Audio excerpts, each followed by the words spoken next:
2024. Silakan yang ingin menyaksikan teman-temannya berkenalan di sini. Terima kasih sambutannya. Terima kasih, alhamdulillahirobbilalamin. Sekali lagi saya ucapkan selamat datang, selamat menyambut bulan bahasa di bulan Oktober ini ya. Seperti yang sudah diketahui, kita punya satu event atau satu kegiatan untuk menyambut bulan bahasa ya. Namanya pemilihan Duta Literasi SMP Negeri 1 Lawang 2024. Ada yang sudah tahu apa itu Duta Literasi? Belum tahu ya? Ya, Duta Literasi itu adalah salah satu pahlawan literasi yang akan kita nobatkan untuk berkegiatan yang ada hubungannya dengan literasi. Lalu kegiatannya apa, Luis?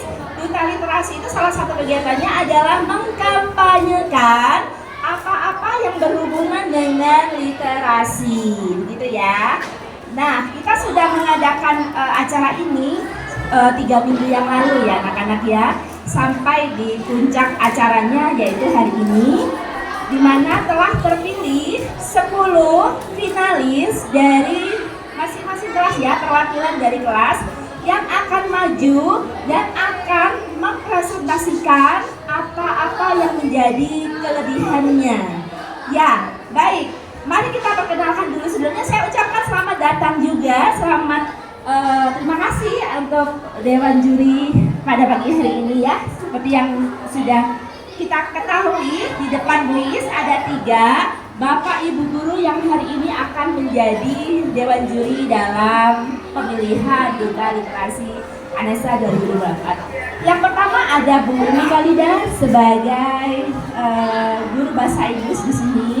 Kemudian ada Pak Singgit Ramustiadi sebagai guru matematika dan ada Bu Nur Hidayati sebagai guru bahasa Indonesia. Baik, untuk mempersingkat waktu, saya perkenalkan dulu ya 10 nominator finalis Duta Literasi ANESA 2024. Untuk nomor urut 1 ada Revian Adi Gilang Saputra dari kelas 9A. Yang kedua, Akta Fatian Prasetyo dari 9I, 7I ya, 7C. Silakan nak berdiri perkenalkan diri pada Dewan Juri ya. Yang ketiga ada Saskirana Fidela Maharani 9A. Yang keempat ada Veronica Putri Anggraini dari kelas 8C. Yang kelima Muhammad Andi Bintara kelas 8A. Yang keenam Nabila Khairul Zahra 7G. Yang ketujuh ada Rangga Syaputra kelas 9F. Nomor 8 Muhammad Novembri Kadiakas dari kelas 9I. Kemudian yang nomor 9 ada Fatimah Nisrin Alaidrus kelas 8A. Dan yang nomor 10 adalah Prawita Naswa Ainun Nabila kelas 8A. Beri tepuk tangan yang meriah untuk para finalis Duta Literasi ANESA 2024. Baik, tadi udah saya buka ya, udah perkenalan. Yang belum ternyata kita lupa, belum bismillah dulu ya. Biar nggak derdek anak-anaknya, kita bismillah dulu ya. Kita berdoa dulu anak-anak sebelum acara ini dimulai dan biar lancar gitu ya. Kita berdoa menurut keyakinan masing-masing. Berdoa dimulai.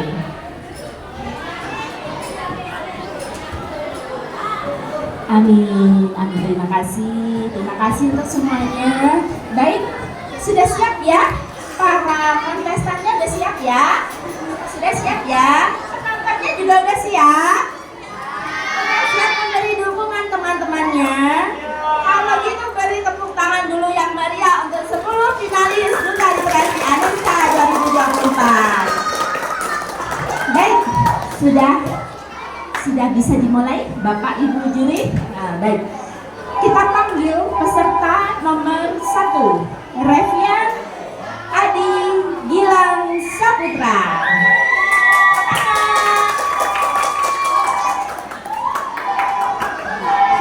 Terima kasih Bu Iis. Sebelumnya saya buka. Assalamualaikum warahmatullahi wabarakatuh. Waalaikumsalam. Salam Om Swastiastu, Namo Buddhaya, Salam Kebajikan. Selamat siang pada Dewan Juri, Bapak Ibu Juri, dan teman-teman yang berbahagia. Pada kesempatan kali ini saya akan membawakan talenta dan presentasi yang akan saya bawakan. Dan perkenalkan, saya Revian Adi Gilang Saputra dari kelas 9A sebagai finalis Duta Literasi ANESA 2024-2025.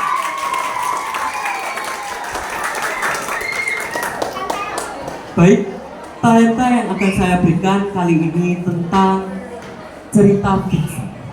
Sebenarnya ini bukan langsung menjadi talenta saya. Sebenarnya berasal dari kebiasaan saja. Mohon izin ingin flashback sedikit waktu kecil ya.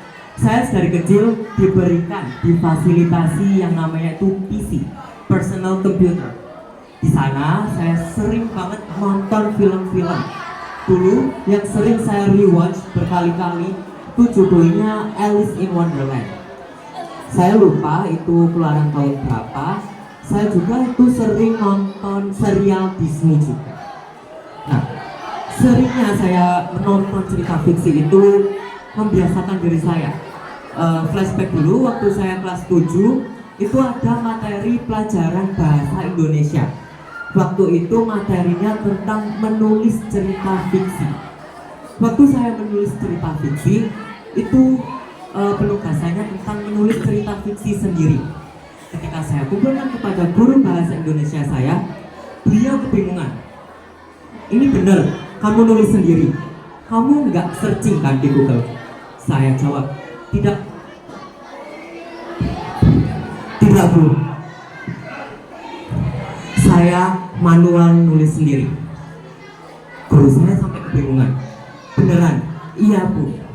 Sampai saat itu saya sadar bahwa kebiasaan saya menonton film fiksi itu menjadi talenta saya. Bagi teman-teman, bagi Dewan Juri juga yang ingin menulis, menentukan cerita fiksi yang gimana sih cara menentukan cerita fiksi yang benar itu? Saya ada langkah-langkah yang biasanya saya lakukan juga. Di antara yang pertama, cara menentukan cerita fiksi yang baik. Yang pertama, karakter pasti memiliki penokohan yang jelas. Setiap karakter harus memiliki penokohan yang jelas. Entah mereka antagonis, protagonis, bahkan yang lain. Tidak mungkin satu karakter punya protagonisnya, punya antagonisnya, punya semuanya. Itu nggak bisa. Yang kedua, menggunakan bahasa yang kreatif. Kalau misal target marketingnya itu para remaja, umumnya itu nggak begitu terlalu suka sama yang namanya tuh bahasa yang katanya itu terlalu baku. Biasanya bahasa yang digunakan itu bahasa yang lebih sederhana, bahasa yang lebih mudah dipahami. Biasanya juga dilengkapi dengan menggunakan majas seperti personifikasi, metafora, simile, dan sebagainya. Yang selanjutnya adalah alur cerita yang terstruktur. Setiap penulis harus menentukan alurnya, entah itu maju, mundur, atau bahkan campuran. Yang selanjutnya adalah memiliki plot yang jelas atau bahkan sebaiknya dibuat dengan plot twist. Bagi teman-teman yang masih bingung sama plot twist itu apa? Plot twist itu perubahan, sederhananya itu perubahan plot yang tak terduga. Misal, tokoh A seharusnya dari awal sudah tewas, namun pada serial berikutnya ia tetap hidup. Nah, itu yang dinamakan plot twist. Yang selanjutnya, setiap cerita fiksi tentunya memuat yang namanya pesan moral. Tentu pesan moral ini biasanya berhubungan dengan kehidupan sehari-hari kita. Entah itu tentang kisah persahabatan, kekeluargaan, kisah cinta, bahkan itu juga bisa. Kita beralih ke presentasi yang akan saya presentasikan pada acara hari ini.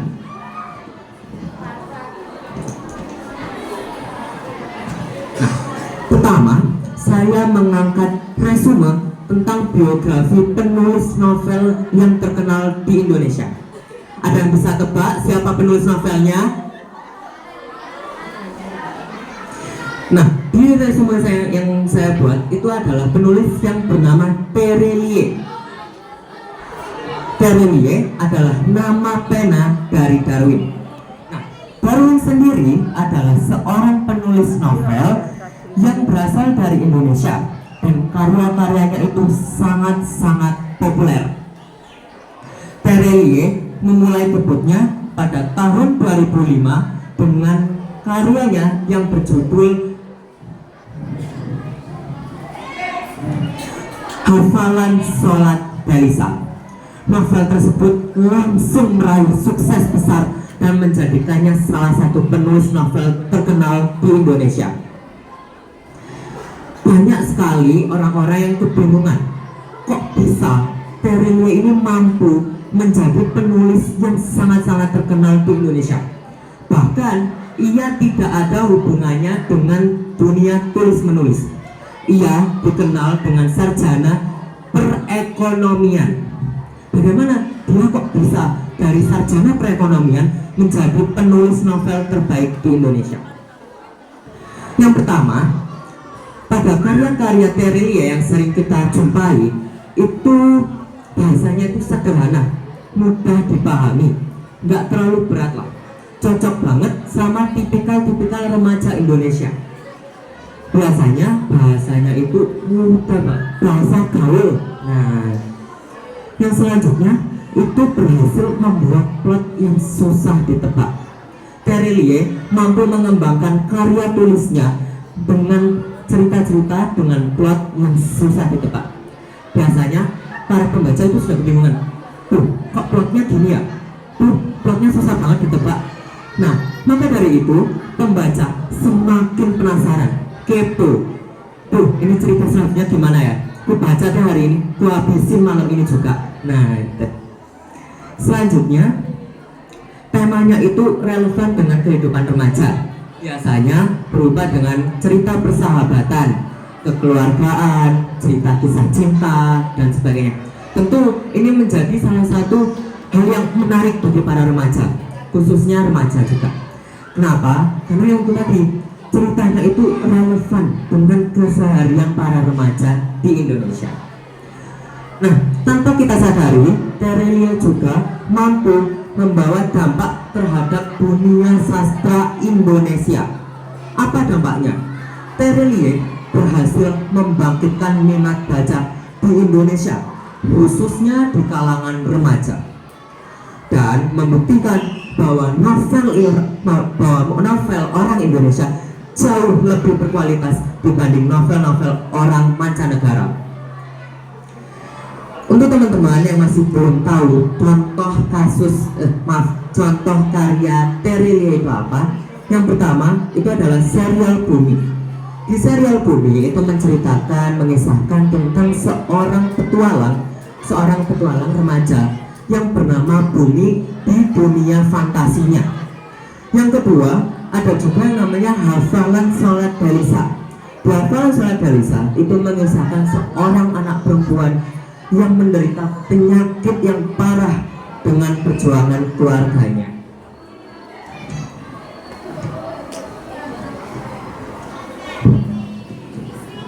Yang berikutnya, saya mengangkat artikel yang membahas tentang krisis ekonomi ancam Indonesia. Warga Republik Indonesia harus berlaku apa? Nah, membahas tentang ekonomi Indonesia tentu ini masih banget bisa kita rasakan. Seringkali kalau misal kita sedang berkendara, lalu kita melewati jalan-jalan besar seperti jalan raya, kalau di jalan tol misalnya, itu banyak banget pengemis, pengamen, itu kan mereka juga masih belum punya pekerjaan yang layak. Itu bisa kita rasakan bahwa ekonomi di Indonesia itu sangat-sangat parah. Nah, ada juga data yang saya angkat, itu berdasarkan data Purchasing Managers Index PMI. Manufaktur Indonesia pada bulan Juli 2024 menurun ke level 49,7. Padahal di bulan sebelumnya, Juni 2024, berada pada level 50,7. Kemudian, indeks harga konsumen atau IHK mencatat bahwa deflasi di level 0,18% per Juli 2024. Memang kalau misal kita lihat lagi membahas ekonomi itu sangat sulit, bahkan sangat masih tabu gitu, karena membahas ekonomi itu kalau misal kita lihat itu sensitif sebenarnya. Kalau misal kita lihat lagi, kalau misal kita memang sering baca artikel-artikel di media sosial atau membaca koran, pasti banyak banget yang mengangkat tentang ekonomi Indonesia yang semakin parah. Nah, itulah kenapa saya mengangkat artikel ini sebagai pancingan kepada kita bahwa Terilia juga bisa menjadi salah satu contoh, bisa membangkitkan ekonomi Indonesia. Bagaimana caranya? Caranya itu seperti ini.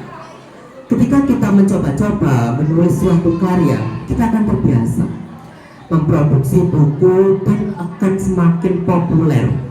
Dengan itu, kita bisa mengekspor yang namanya itu buku-buku kita ke mancanegara. Nah, ini yang bisa membuat ekonomi di Indonesia itu stabil. Nah, seperti itu. Sebagai masyarakat biasa, sebagai rakyat Indonesia, ada juga beberapa langkah yang bisa kita lakukan dalam menangani kasus krisis ekonomi. Yang pertama, itu adalah masyarakat harus tetap fokus pada kebutuhan pokok dan mengurangi pengeluaran yang bersifat konsumtif. Kalau misal kita lihat lagi ya, kebutuhan pokok itu contohnya sandang, pangan, dan sebagainya. Kalau misal kita lihat lagi akhir-akhir ini, tahun-tahun ini, banyak banget orang-orang yang mengeluarkan pengeluaran mereka yang bersifat konsumtif.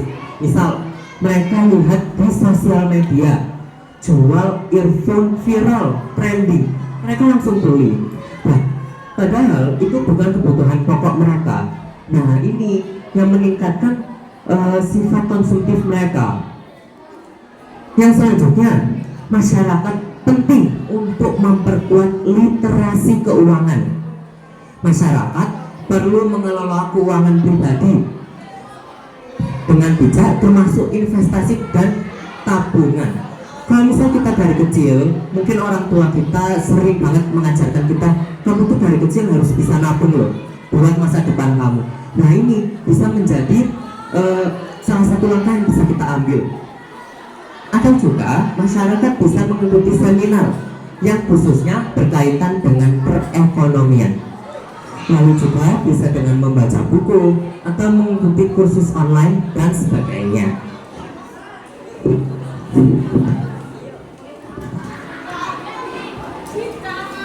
Nah, di sini saya membawa buku yang berjudul Cendrawasih The Unhappy Bird. Buku ini menceritakan tentang kisah burung cendrawasih. Ceritanya seperti apa? Nah, ceritanya akan saya simpulkan di sini.